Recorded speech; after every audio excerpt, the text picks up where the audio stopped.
live YouTube. Et bonsoir tout le monde, bienvenue au podcast BBN. C'est l'édition du 11 mai 2020 déjà, ça passe vite. Et ce soir, on a encore un beau gros line-up avec vous autres. Je vous invite à venir nous rejoindre sur les réseaux sociaux. Donc, on est là sur YouTube en live pour ceux et celles qui prennent le podcast habituellement en direct. Et pour les autres qui ont l'habitude de télécharger le podcast, il sera disponible sous peu via votre plateforme de prédilection. Donc, que ce soit Spreaker, que ce soit iTunes, on va être là. Faites-vous-en pas. Donc, on va ce soir regarder ensemble qu'est-ce qui va se passer et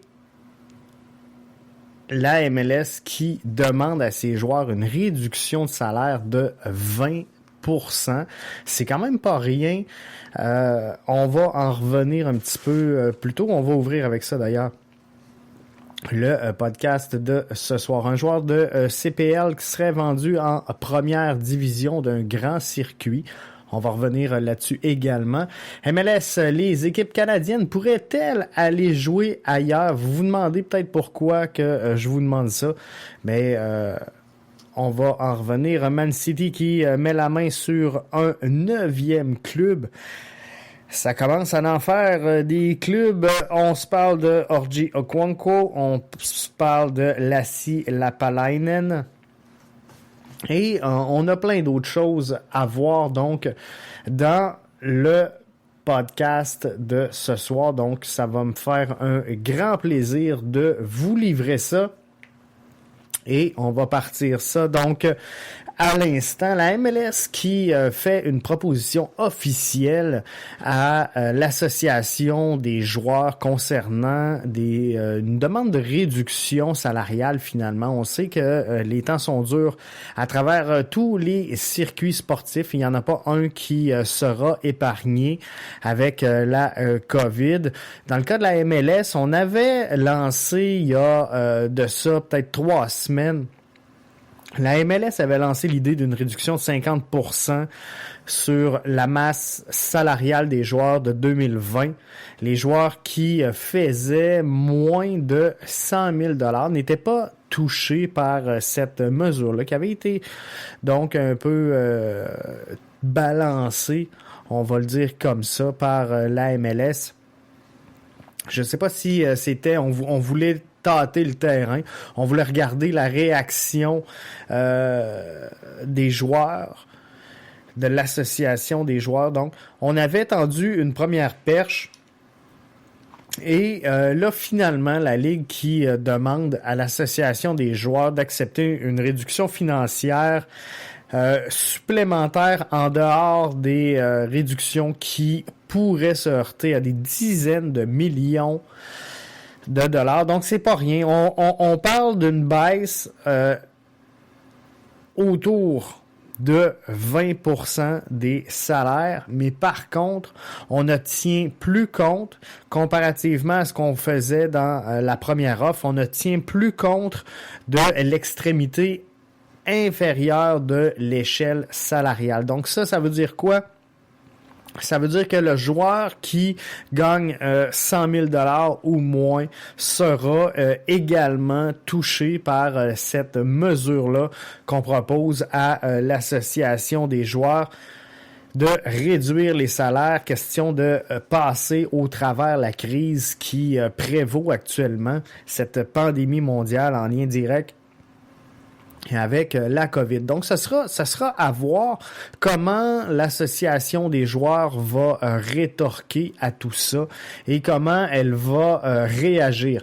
Ça va être vraiment à suivre dans les prochains jours, dans les prochaines semaines, parce que c'est sûr qu'il y aura une répercussion assez rapide et une réponse également, je devrais plutôt dire assez rapide, venant de l'association des joueurs en lien direct avec cette proposition-là de la MLS de venir couper finalement dans les salaires des joueurs afin de récupérer une partie à tout le moins des sommes qui étaient engagées pour la prochaine saison, ou la saison qui venait tout juste de débuter, il faut s'entendre.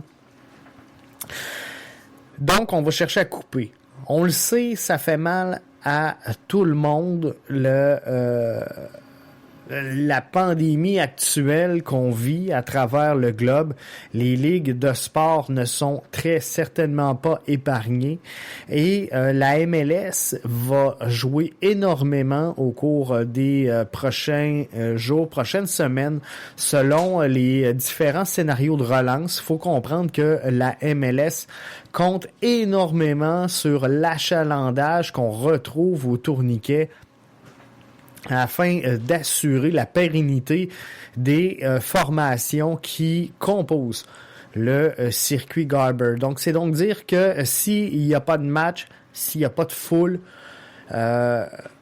c'est sûr que dans le cas de la MLS, advenant qu'il n'y a pas d'autre choix que de faire des matchs à huis clos, on va s'en contenter, mais il faut comprendre une chose, c'est que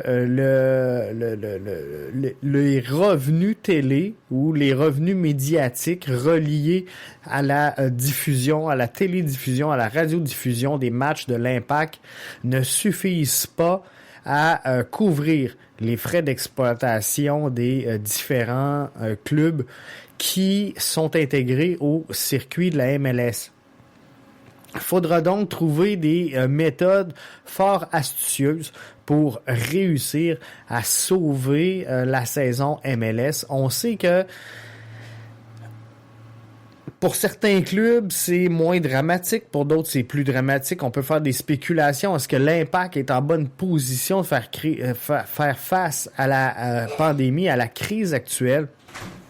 On sait que dans le clan de l'Impact, on compte sur beaucoup de jeunes joueurs.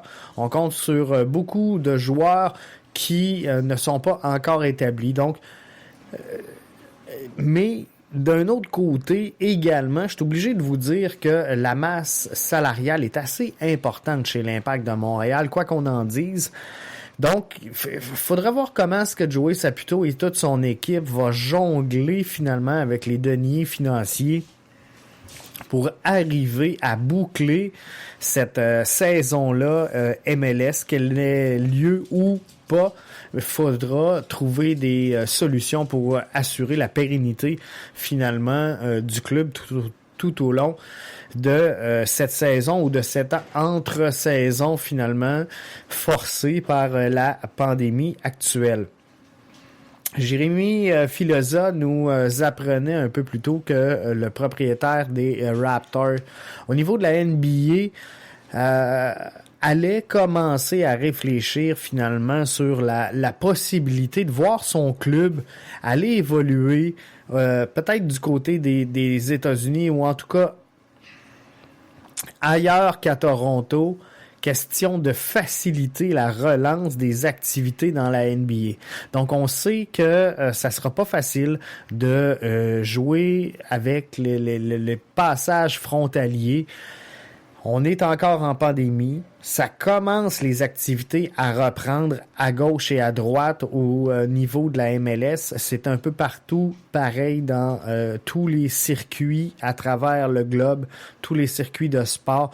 Donc, on voit là que on commence à entrer dans des modes solutions et accélérer le retour à la normalité et à la relance des activités des clubs. Donc, est-ce que nos trois équipes canadiennes, et là j'entends l'Impact de Montréal, le Toronto FC et les Whitecaps de Vancouver pourraient être tentés de se déplacer temporairement vers les États-Unis afin de réussir à générer finalement un peu de revenus et assurer la relance du circuit? C'est sûr que c'est pas une chose faite, loin de là.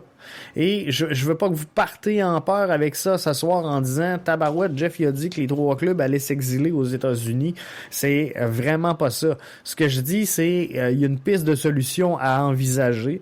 On sait que dans les dernières saisons, on a perdu énormément d'argent dans le clan de l'Impact. L'opération, si on regarde au bas de ligne, elle est déficitaire. On se mettra pas la tête dans le sable et on n'essaiera pas finalement de se faire des peurs en se disant que tout va bien.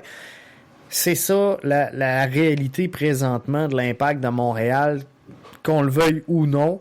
Donc, le revenu au guichet est très, très, très primordial pour la viabilité du projet de l'Impact de Montréal. Donc, il faudra voir comment ce que Joey Saputo et toute son équipe vont se démener au cours des prochaines semaines, au cours des prochains mois pour essayer de réussir à passer à travers la crise actuelle, la pandémie mondiale qui sévit partout dans le monde. On sait que le soccer commence à reprendre ici et là dans différents circuits à travers la planète. C'est le fun, c'est plaisant. On voit que les activités reprennent, que les clubs sont en mouvement. Man City, je voulais vous en parler aujourd'hui. Man City Football Group vient de mettre la main sur un 9e club.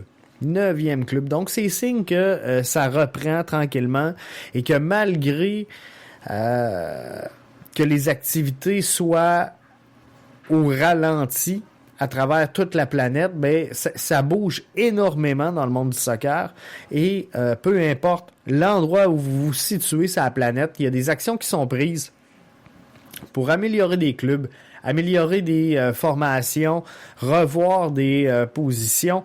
Alors, Man City Football Group qui met la main sur une 9e formation, c'est beaucoup d'argent qu'il possède. Est-ce que ça va m'amener à mon prochain sujet? Est-ce que c'est un groupe qui pourrait manifester de l'intérêt à posséder, à faire l'acquisition d'un club de la CPL à Québec? Je pense que ça pourrait être très, très, très intéressant. On a des joueurs qui commencent à émerger. Si vous avez écouté le dernier podcast où je recevais Arnaud Salas, qui a réalisé le magazine League Soccer, dont le premier numéro a été présenté il n'y a pas très longtemps, vous avez remarqué, vous avez analysé vous aussi l'interaction que j'ai eue avec Arnaud où il mentionne que la MLS est en train de se détacher finalement de cette étiquette, si on veut, entre guillemets, de club de pré-retraités. Donc, c'est signe que la MLS s'en va dans le bon sens. La MLS commence à faire parler même en Europe. Alors, la CPL devrait normalement trouver de l'écho également un peu partout à travers le globe et c'est ce qui me porte à croire qu'un groupe aussi riche et aussi puissant que Man City Football Group pourrait se qualifier. Je ne sais pas si on l'intérêt de le faire, mais pourrait se qualifier très certainement à l'obtention d'un club de CanPL au Québec. Vous le savez, vous connaissez mon point de vue, c'est pas une cachette pour personne. Je crois que l'avenue d'un club CPL au Québec est quelque chose qui doit se faire, qui va se faire. C'est pas une question de savoir si oui ou non on va faire le move. C'est de savoir à quel moment les astres vont être alignés pour qu'on puisse procéder à un move dans cette direction-là.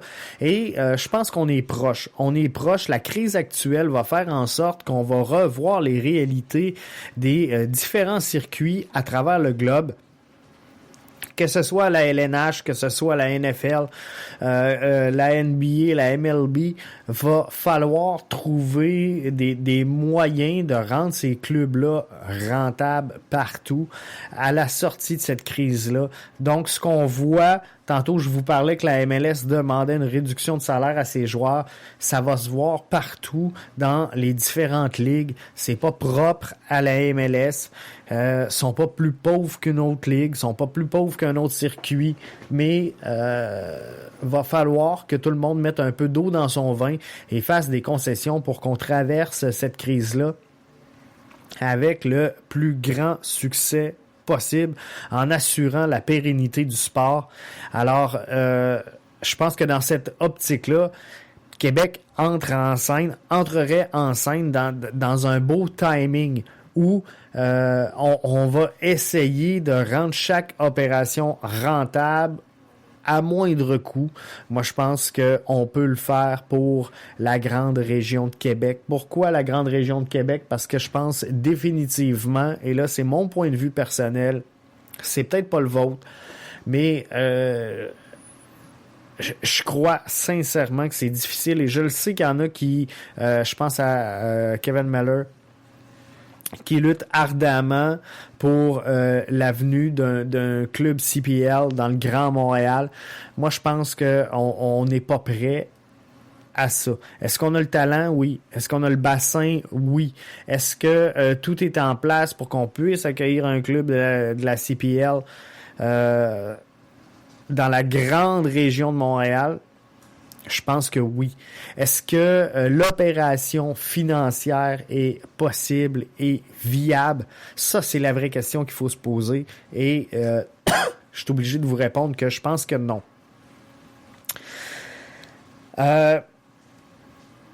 Donc, Québec devient un choix judicieux si on recherche une ville prête à implanter un club. On sait qu'on peut temporairement utiliser les installations du Rouge et Or football. C'est pas l'idéal, j'en conviens, mais je pense que ça sera pas pire qu'un autre stade de CPL. Quand on regarde un peu partout à travers le circuit, on n'évolue pas présentement parce que bien que la CPL soit très bien brandée, il y a encore des améliorations à faire et les infrastructures sportives reliées à la CPL devront sans aucun doute être revues dans un futur quand même assez proche si on veut doter le circuit de la CPL d'une certaine crédibilité. Donc, faudra voir comment tout ça pourra se faire, mais c'est certain qu'il faudra trouver un moyen d'améliorer ça. Et l'expérience donc qu'on fait vivre, l'expérience soccer qu'on fait vivre aux fans, faudra trouver un moyen de livrer quelque chose de mieux que la CPL fait en ce moment. Et on est proche, ça s'en vient. On voit des stades tranquillement pas vite s'adapter, mais dans plusieurs, on est encore très loin du terrain, donc faudra améliorer ça. Donc, est-ce que Québec peut se dépanner avec le stade du PEPS? C'est sûr que oui. Temporairement, lentement mais sûrement, on va se tourner vers des infrastructures. Je sais qu'il y a 2-3 endroits à Québec qui pourraient facilement accueillir un stade. Je pense entre autres à Beauport, près du stade de soccer présentement et des glaces, donc avenue Saint-David. Je pense la zone du IKEA pourrait très bien accueillir également un stade. On pourrait peut-être greffer ça également pas loin de Place Fleur-de-Lys. On sait que Place Fleur-de-Lys a changé de main dernièrement.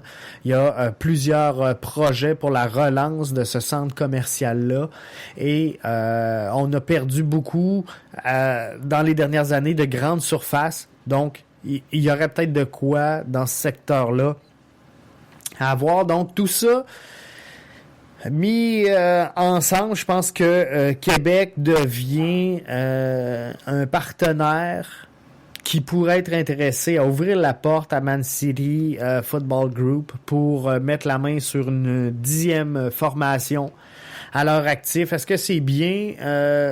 je vous ai dit dans un dernier podcast que moi, je tripais pas sincèrement à voir des groupes comme Man City Football Group prendre beaucoup trop d'expansion dans le monde du soccer. Je pense que c'est pas bon pour le lobby, c'est pas bon pour plein de choses.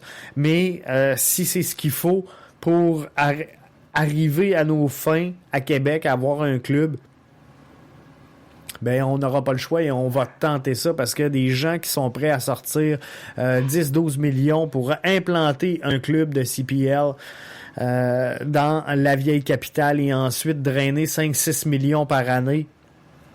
Et on se le cachera pas, avant que l'opération devienne rentable pour un groupe d'investisseurs, faudra compter sans aucun doute 3, 4, 5 bonnes années facilement, parce que là, il y a une job de défrichage à faire.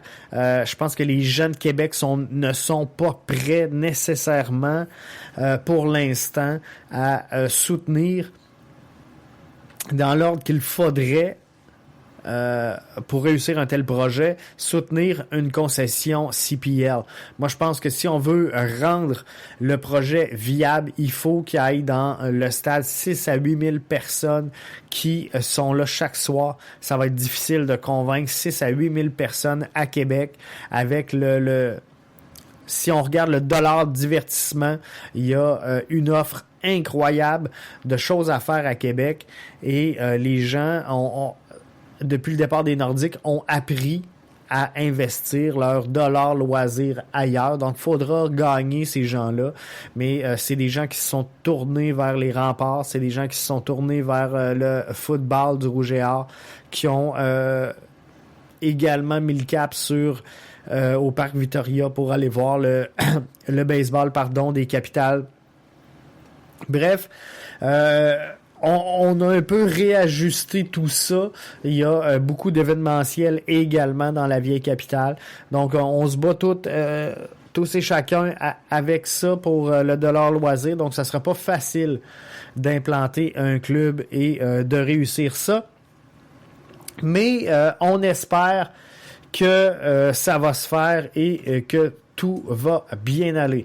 Si j'en reviens donc aux différents sujets qui meublaient ce soir notre programmation, la MLS qui demande à ses joueurs une réduction de salaire de 20%. On s'en est parlé. Je m'excuse, je prends une petite gorgée. Un joueur de CPL qui serait vendu en première division d'un grand circuit. Ça, je veux qu'on revienne là-dessus parce que c'est quelque chose de super intéressant et je le sais qu'on pourrait revenir et faire longtemps là-dessus. Puis je veux pas trop m'attarder sur le sujet parce que je voudrais pas dire n'importe quoi ou annoncer n'importe quoi. Mais au moment où on se parle, il y a des rumeurs, on va l'appeler comme ça présentement, parce que c'est encore à ce niveau-là et ça devrait être annoncé sous peu, mais c'est Oliver Platt de One Soccer qui est diffuseur officiel de la CPL, donc j'imagine que Olivier possède une source d'information qui est plutôt crédible pour arriver avec une telle information. Mais en gros, si je traduis le tweet qu'il a fait aujourd'hui, quelques bonnes nouvelles en ces temps difficiles. Un autre joueur de la CAN-PL a été vendu cette fois-ci à un club de première division dans un grand pays européen. Attendez-vous à ce qu'il soit officialisé bientôt. Donc, ce sera très certainement à voir. C'est un joueur canadien. Donc, je pense que les rumeurs sont parties un peu partout. Est-ce que c'est Abzi? Il y en a qui prétendent que c'est Jonathan David. Donc, faudra voir. c'est la bonne nouvelle. Puis je veux qu'on s'en tienne à la nouvelle. Le joueur est, pour moi, à ce moment-ci, très peu important dans la nouvelle. La nouvelle, c'est qu'on a un joueur canadien qui a évolué en CanPL, qui est vendu en première ligue, en première division, pardon, d'une ligue en Europe. Et ça, c'est vraiment une bonne nouvelle. C'est un signe que le soccer au Canada est présentement en grande progression. Et ça, c'est le fun. Et ça, c'est signe qu'on s'en va vraiment dans le bon sens. On s'en va dans la bonne direction. Et on a vu Alphonso Davies. Là, on voit peut-être Jonathan David. Là, on est encore au stade de spéculation. Mais on a vu un Balou Tabla. On voit des joueurs arriver en MLS. Mais on se le cachera pas, le summum, le zénith du sport, ça se passe en Europe présentement. Bien qu'on aime la MLS, on se le cachera pas, on n'est pas la ligue de premier plan. Donc tous les petits boys, les petites girls également, qui rêvent de faire carrière au soccer, malgré qu'ils puissent aimer, qu'ils puissent adorer l'Impact de Montréal, c'est sûr qu'ils ont les yeux rivés sur ce qui se passe de l'autre côté de l'océan. Et c'est le fun. C'est le fun de voir que on vient piger dans le bassin de joueurs qu'on a ici et qu'on développe ici au Canada. Et je suis obligé de faire un gros thumbs up aujourd'hui à la CPL si la nouvelle devait se confirmer. Mais j'imagine qu'Oliver irait pas de l'avant. Avec une telle information, s'il n'y a rien qui était confirmé à ce niveau-là. Donc, ce sera à voir comment ce qu'on va travailler dans les prochaines semaines, les prochaines années pour continuer de croître le produit, continuer de donner de la visibilité à nos joueurs d'ici et ainsi à donner des ailes à la CPL, à donner des ailes à la MLS et démontrer que en sol canadien, on est capable finalement de produire des joueurs de qualité. On le sait, ça n'a pas toujours été facile pour le Canada. Si on regarde là, les équipes canadiennes des dernières années, ça n'a pas toujours été facile, mais là, je pense qu'on est en train de bien se placer pour aller chercher et mettre la main sur une certaine notoriété internationale qui va faire en sorte que les joueurs, pas les joueurs, mais les clubs devront obligatoirement, à tout le moins, regarder ce qui se fait ici pour ne pas passer à côté d'un diamant brut. Et ils devront avoir un œil sur le produit canadien. Donc ça, en soi, c'est une bonne nouvelle. C'est une excellente nouvelle. Et je suis vraiment heureux de la tournure des événements. Et je pense que chaque fois qu'on parle de la CanPL et des joueurs qui sont vendus provenant de la CanPL, je pense que ça démontre bien le sérieux de l'organisation, le sérieux de la structure et de la démarche, ainsi que la raison d'être de la CPL. Maintenant, reste à avoir une équipe en sol québécois. Ça va venir, faites-vous-en pas. Je vous l'ai dit que ça allait arriver. Toujours dans les nouvelles, il y a sur la Gazette.it et je vais rechercher là, le tweet que j'ai partagé un peu plus tôt aujourd'hui, en même temps que je vous parle. Mais on apprenait des nouvelles donc sur Orji Okonkwo et Lassi Lapalainen. Vous savez sans aucun doute que ces deux joueurs-là appartiennent à Bologne et qu'ils sont ici présentement pour donner un coup de main finalement à l'Impact de Montréal. Et vous savez très bien également que si jamais à moins de vivre sur une autre planète, là, vous savez que l'Impact et Bologne sont reliés ensemble de par la propriété Joey Saputo. Donc ça, c'est une bonne chose. Et aujourd'hui, ça peut être bien, ça peut être pas bien. Il y en a qui vont trouver qu'on donne trop d'attention à Bologne du côté de Saputo. Il y en a qui trouvent que c'est pas assez. Il y en a qui disent, bon, il devrait se concentrer sur l'Impact ou il devrait se concentrer, sur Bologne.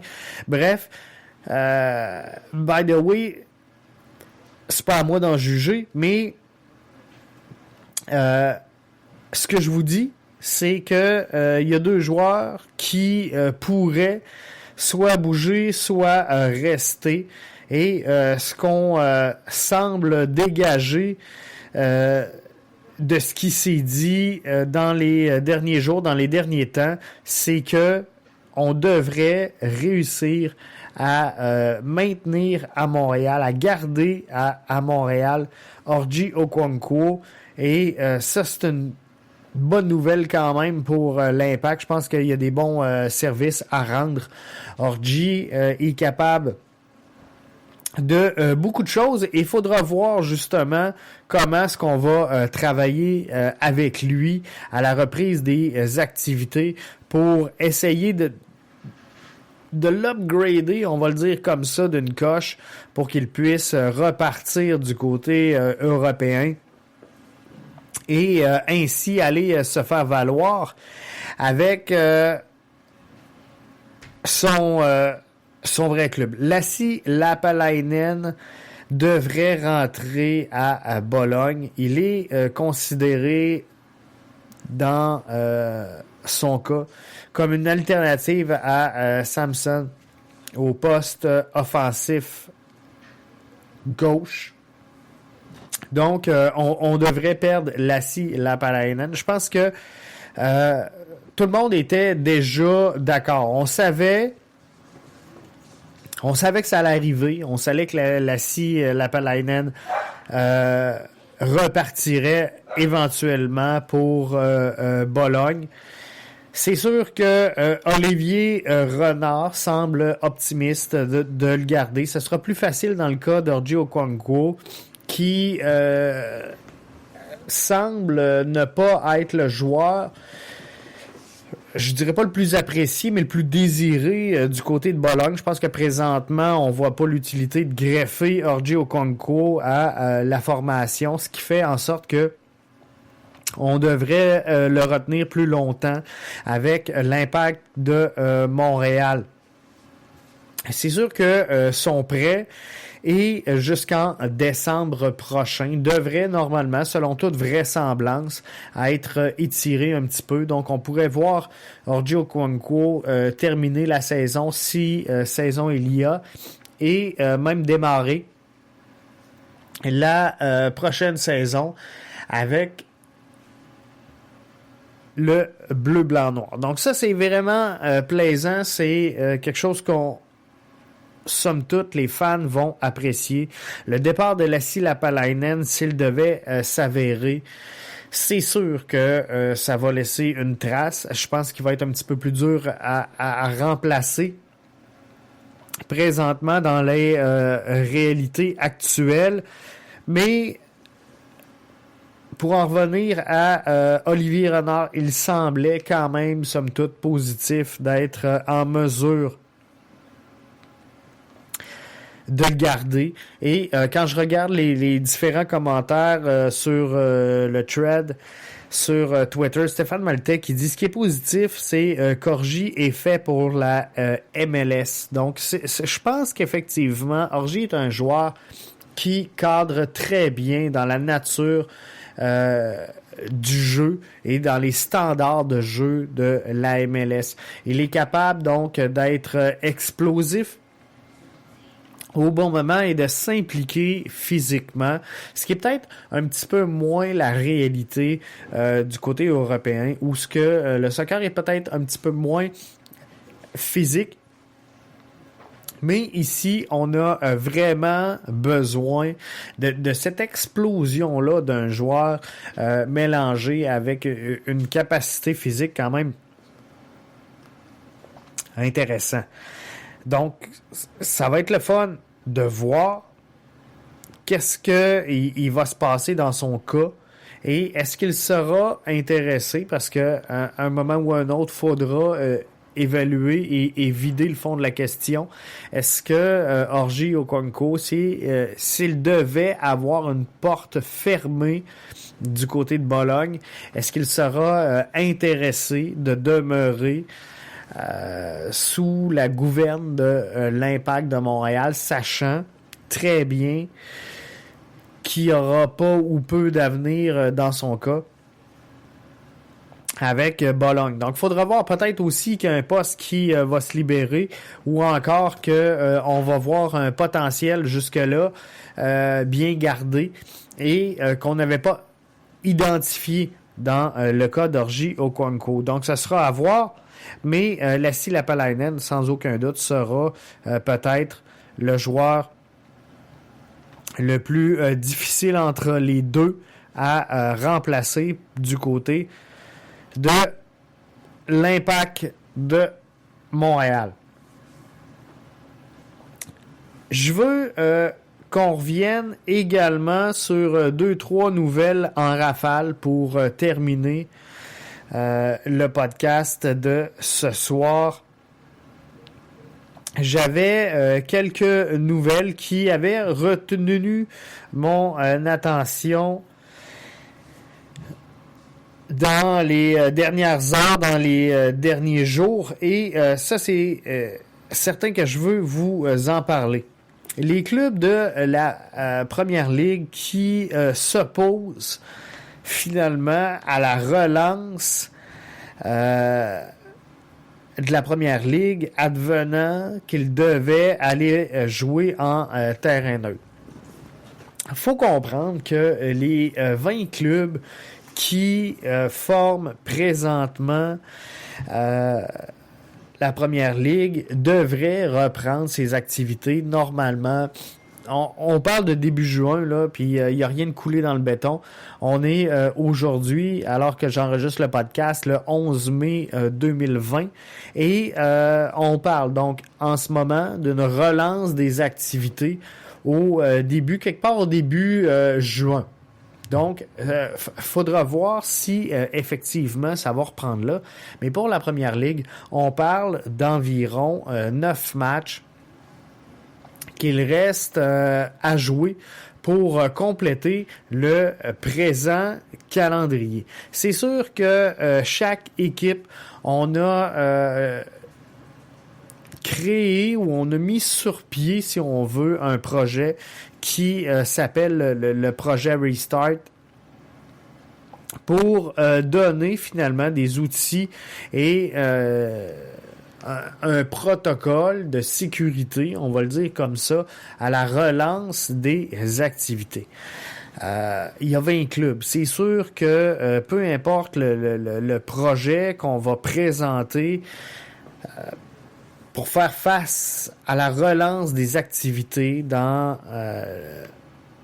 à travers, je devrais dire, cette pandémie-là de COVID-19, c'est sûr que ça fera jamais l'unanimité. On peut pas avoir 20 clubs qui vont dire « Hey, thumbs up ici, bonne idée, c'est ça qu'on fait. » C'est sûr qu'il va toujours avoir des tensions, il va toujours avoir des objections à ce qu'on va prendre comme décision. Mais, by the way, présentement, on a lancé un protocole, on a lancé une structure finalement pour démontrer qu'on allait repartir de l'avant, mais c'est vraiment pas évident parce que on a 20 clubs et de relancer tout ça malgré le feu vert du gouvernement anglais, ben c'est pas facile et les contraintes sont tellement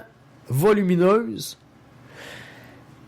que ça devient un obstacle pour plusieurs formations. Mais ce qu'on a appris, finalement, c'est que peu importe l'envie des joueurs, peu importe l'envie des clubs, l'envie de la Ligue, le gouvernement anglais a précisé qu'aucun sport professionnel ne pourra reprendre ses activités avant le 1er juin. Donc, chose sûre, du côté de la Premier League, ça ne jouera pas avant le 1er juin. Par contre, ils ont le feu vert pour que tout parte, mais ça vient avec un document de 50 pages.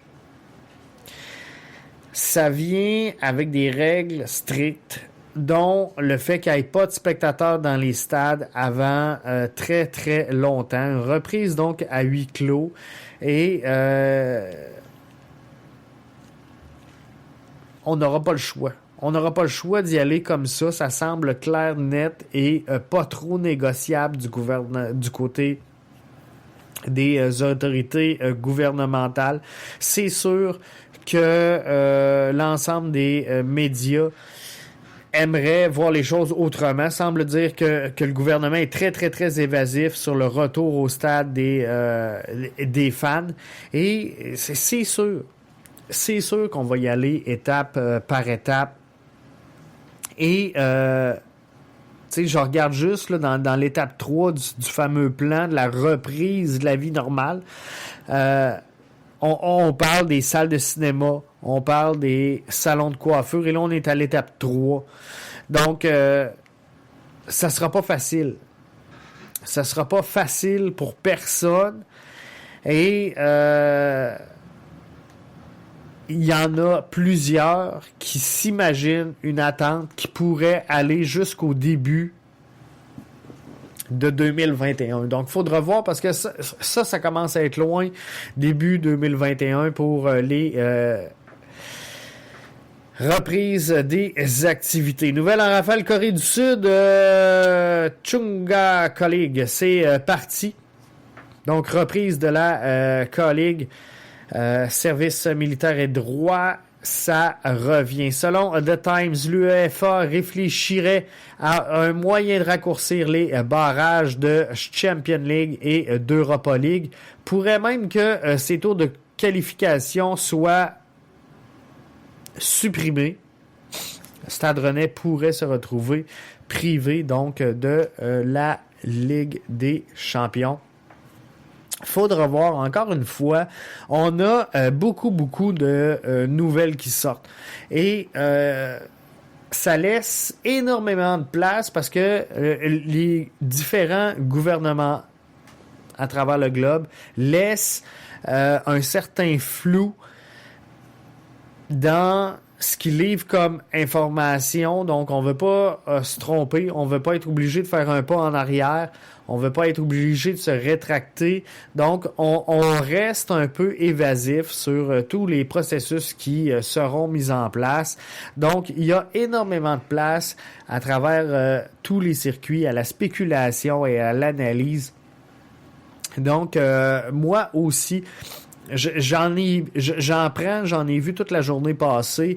J'essaye de gober le maximum de ce que je peux absorber, puis de me faire une tête avec ça, puis de vous convertir ça en information.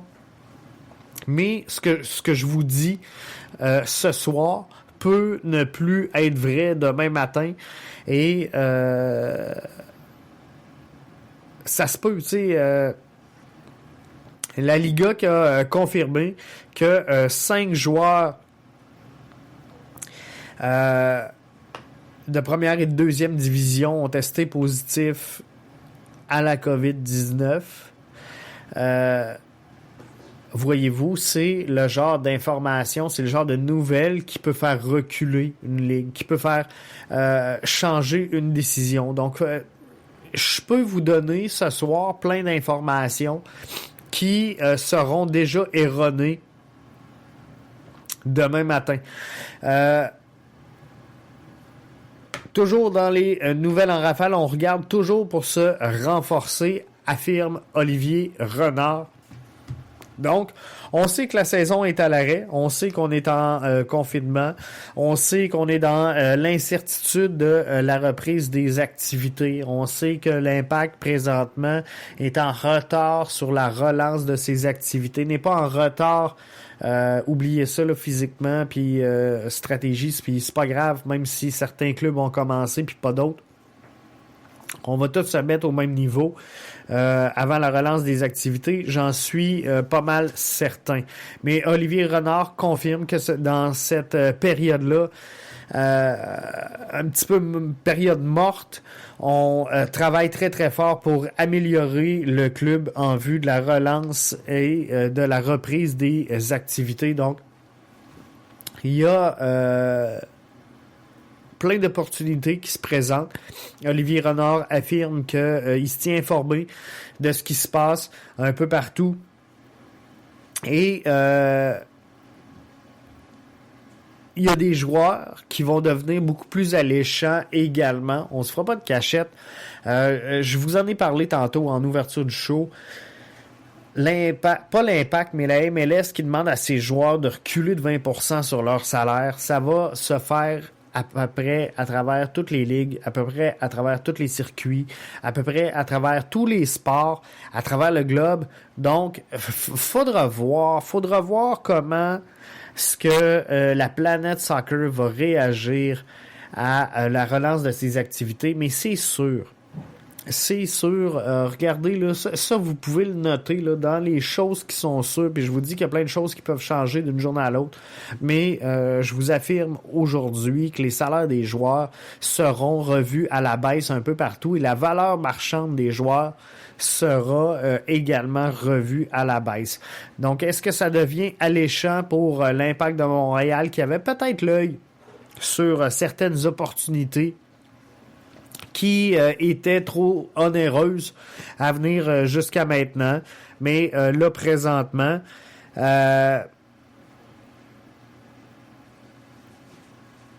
c'est sûr que l'Impact est quand même en bonne position. Olivier Renard qui dit il n'y a pas beaucoup de clubs qui contactent directement le nôtre parce que je crois que ce serait un peu une position de faiblesse de faire ça. Faudra voir comment ça va se passer et comment tout ça va se dérouler. Mais je pense que la fenêtre est belle pour l'Impact de Montréal, pour mettre la main sur un joueur.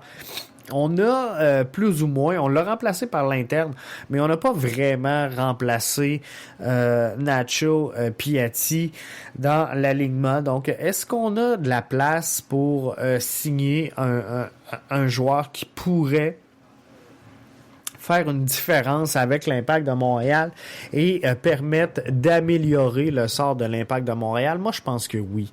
Sincèrement, on est en mesure de le faire et il faut le faire pour le bien de l'Impact, pour le bien de la formation, pour le désir des fans. Il faut le faire. Par contre, je vous l'ai dit dans un podcast antécédent et j'ai pas encore changé mon fusil d'épaule. Je pense qu'il faut pas non plus, dans le cas de l'Impact, essayer d'attirer à tout prix le super joueur vedette qui va attirer des joueurs au stade, mais qui finalement ne fera pas une grosse différence sur la résultante de la formation. L'Impact a besoin de se créer une image d'équipe victorieuse, une image d'équipe qui est capable de développer ses joueurs, une image d'équipe qui fait grandir ses joueurs et qui est capable de transférer en sol européen des produits issus directement de son épicentre. Donc ça, l'Impact doit travailler fort à mettre la main là-dessus. Et si on est capable de signer un joueur qui a une réputation internationale, mais qui va réellement faire une différence au sein de la formation. Moi, je suis pour ça. Mais de faire venir un Drogba ou un Zlatan, à ce moment-ci, je pense que ce serait une erreur pour l'Impact de Montréal. Tout simplement parce que on peut pas avoir à ce moment-ci un joueur plus grand que le club. Et c'est ce qui va arriver si on va chercher une super vedette. Puis vous l'avez vu avec l'arrivée de Thierry Henry, c'est sûr que tout le focus a été mis sur l'entraîneur-chef. Puis tant mieux si ça peut enlever de la pression sur la tête des joueurs, qui fait en sorte que ils ont peut-être mieux performé en ce début de saison très très court. Là. On a eu 3 matchs. Mais il y avait beaucoup de regards tournés sur Thierry Henry et sa nomination en tant qu'entraîneur-chef de l'Impact de Montréal. Mais ça a fait beaucoup de bruit, ça a fait beaucoup d'écho. Tant mieux parce que c'est pas un joueur sur le terrain. Mais il faut trouver un moyen d'amener le joueur qui va faire une différence, mais qui va pas détourner l'attention présentement et que braquer sur lui toutes les follow spots et nuire à la formation. On l'a vu avec Didier Drogba, on l'a vu avec Zlatan. Zlatan, c'est complètement autre chose, mais Zlatan, clairement, est venu briser quelque chose au sein du LA Galaxy, malgré toutes ses performances, malgré toutes ses capacités techniques, malgré son pouvoir d'attraction. Moi, je pense que c'est le genre de joueur que, en tout cas, de ce qui se dégage de tout ça, moi, c'est le genre de joueur que je voudrais pas dans mon vestiaire si j'étais entraîneur-chef, puis du moins pas à ce moment-ci. Je dis pas que l'Impact aurait gagné dans les 4-5 dernières années, puis là, il cherche à faire un coup d'éclat et remercier les fans de savoir qu'un Zlatan vient finir sa carrière ici, puis que, bon, on a pour une saison, regarde, on va l'endurer, on va faire plaisir aux fans, c'est une chose. Mais dans la position actuelle de l'Impact de Montréal, moi je pense que ça serait pas un bon coup. Je veux terminer le show d'aujourd'hui avec une petite question ben simple. À part Cameron Porter, avez-vous déjà vu un but finalement le plus beau but que tu as vu de tes yeux à part le but de Cameron Porter. Et là, je vous en mets quelques-uns, ceux qui sont live avec nous sur YouTube en ce moment. Vous en voyez quelques-uns. Unique image qui nous dit « J'ai vu le but de Porter, j'étais au stade, mais la soirée où Drogba fait le coup franc pour battre le LA Galaxy, j'étais là, le but était pas le plus élégant, mais ça donnait la victoire au club en temps ajouté. » Unique image, me souvient très très bien de ce but-là. C'était effectivement quelque chose de bien. Mathieu Sebrengo contre Santos Laguna, ça aussi, ça en a fait vibrer plusieurs. Et c'était quelque chose de wow. Ludo Rémy de Garage Foot, Ali Gerba, Mathieu qui dit à l'époque où, il était en NASL avec l'Impact de Montréal. Je suivais pas, je vais être franc avec vous, l'Impact à cette époque-là, donc j'ai pas vu ce but-là. J'ai Max Cardinal qui me dit Patrice Bernier contre Toronto.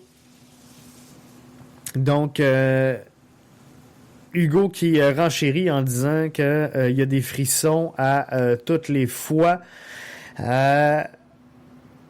Stéphanie qui nous dit, a pas vu le but de Drogba sur le coup franc. Elle dit, j'étais pas sur place, mais Seigneur, j'étais au Barouf lors du match.